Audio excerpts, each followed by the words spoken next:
কিন্তু শাস্ত্র বললেন মৃন্ময়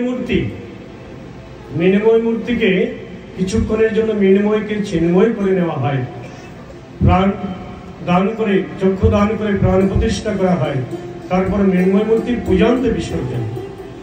মৃন্ময় মূর্তি কিন্তু পূজান্তে বিসর্জন হয়, সেটাই বিধান।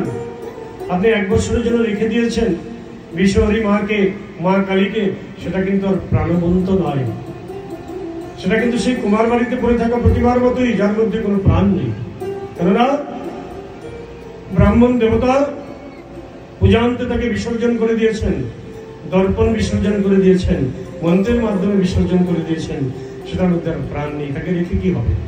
কিন্তু আবার অনেক ভক্তদেরকে দেখা যায় রাস্তাঘাটে যেখানে সেখানে ফেলে রাখে সেই দেবী প্রতিমাগুলোকে, যাকে এত শ্রদ্ধা করে ঢাকঢোল পিটিয়ে এনেছি, আরত্রিক করে অভিবাদন করে, খই ছিটিয়ে, ধান দুব্বা দিয়ে, উলুধ্বনি করে, শঙ্খধ্বনি করে ঘরে জায়গা দিয়েছি, যেই মাত্র তার পুজোটা হয়ে গেল, যেখানে থেকে তাকে রেখে আসলাম, কত অবমাননা, কত দুর্ব্যবহার তার হচ্ছে সেই মূর্তিটা আমি আবার রাস্তা দিয়ে যেতে সময় দেখতেও পাচ্ছি।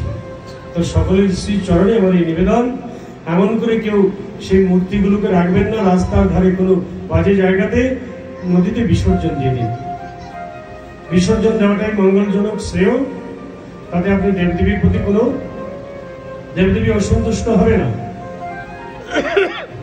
নাহলে যেই পুজো করে আপনি যতটুকু ফল পাবেন বলে আশা করেছেন, সেই ফল কিন্তু আপনি পাবেন না, বঞ্চিত হয়ে যাবেন। আপনারা নিজেরাও এটি করবেন। আর যারা আজকের পাঠে আসতে পারেননি, তাদের আশা যারা উপস্থিত, তাদের সকলের শ্রীচরণে নিবেদন, ঘরে গিয়ে সকলকে শেয়ার করবেন, কথাটা বলে দেবেন। মেয়ের বাড়ি আছে, ছেলের বাড়ি আছে, অমুকের বাড়ি আছে, সবাইকে বলে দেবেন রাধে রাধে, জয় নিতাই।